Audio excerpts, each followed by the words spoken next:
ಹಾಗಾಗಿ ಮೇಡಮ್ಗೆ ಹುಟ್ಟುಹಬ್ಬದ ಶುಭಾಶಯಗಳು. ದೇವರು ನಿಮಗೆ ಆಯಸ್ಸರಾಗಿ ಸಂಪತ್ತು ಎಲ್ಲ ಕಾಣಿಸ್ತೀವಿ, ಒಳ್ಳೆಯದಾಗಲಿ. ಈ ಕಿಂಬರ್ಲಿ ಪ್ರಾಪರ್ಟೀಸು ಎಲ್ಲರೂ ಕನಸಿನ ಕೂಸರು.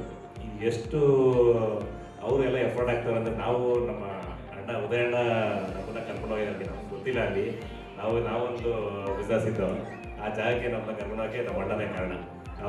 ಅವ್ರ ಜೊತೆ ನಮ್ಮನ್ನು ಕರ್ಕೊಂಡು ಹೋದ್ರು. ನಾವು ಒಂದು ಇನ್ವೆಸ್ಟ್ಮೆಂಟ್ ಮಾಡಿದ್ದೀವಿ ಅಲ್ಲಿ.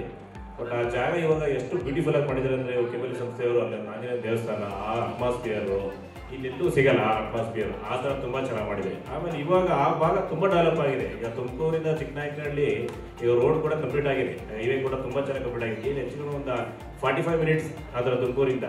ಆಮೇಲೆ ಈಗ HAL ಕೂಡ ಅಲ್ಲಿ ಬರ್ತಾ ಇದೆ. ಇವಾಗ HAL ಏರ್ಪೋರ್ಟು ಎಲ್ಲ ಕೂಡ ಇವಾಗ ಅಲ್ಲಿ ಬರ್ತಾ ಇದೆ. ಅದರಿಂದ ನೀವು ಎಲ್ಲರೂ ದಯವಿಟ್ಟು ಆ ಕಡೆ ನಿವೇಶನಗಳನ್ನ ಕೊಂಡೊಯ್ಯ ಗಮನ ಹರಿಸ್ಬೇಕು ಅಂತ ಎಲ್ಲರೂ ಕೇಳ್ಕೊತೀವಿ. ಒಳ್ಳೆಯದಾಗಲಿ, ಕಿಂಬರ್ಲಿ ಟೀಮ್ಗೆ ಒಳ್ಳೆಯದಾಗಿತ್ತು.